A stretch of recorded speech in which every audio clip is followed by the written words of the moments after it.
سيادنا بغينا اليوم في هذه الحلقة بغينا نتكلموا لكم على هذا المارشي اللي كيتواجد في حيفا. المارشي اللي قتل عدة عصابات تلقاها البنادم عامر طوبة عامر خند كيجمعوا عباد كيجمعوا داكشي ديال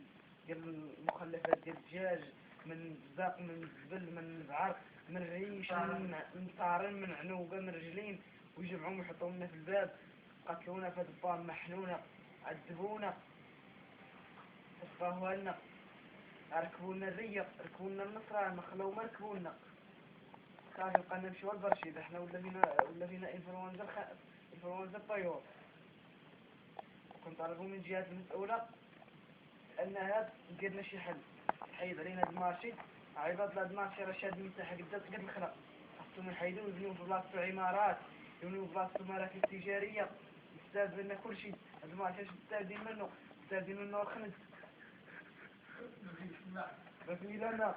لا تازلت يسقي واحد لنا مكا يجيب من البرامل نعمروا البرامل كل برميل فيه 500 يطرق في 1000 يطرق السيد ما حشمش ما عرفت شحال هو كيجيب لنا جاتنا 20,000 ديال الماء واش هذا ما يسطيش هذا كريشو الدجاج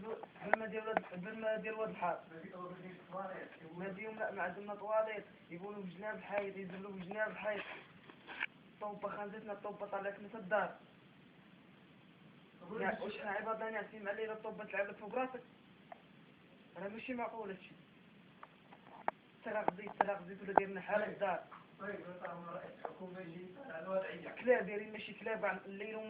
وما يحنوا فينا كاع الليل وما ينفعوا علينا وسيادنا كنطالبوا من رئيس الحكومة عبد الله بن كيران يدير لنا شي حل كنطالبوا الجهات المسؤولة طالبوا يجي والي جهة السطات يجي باش يفك علينا هاد العزلة حيد علينا هاد الحالة راه حنا معذبين وراه هاد البام راهو كثروا فيه الوفيات بزاف وشحال وحنا كنمشيو عند اصحاب المجلس البلدي كنديروا لهم انذارات كنقولوا لهم هادشي راه ماشي معقول اش كديروا لنا راك محنتونا عباد الله راه حنا صافي راه حنا طبنا راه غنديروا شي مظاهرات اللي المغرب كامل ما غيصين من يفك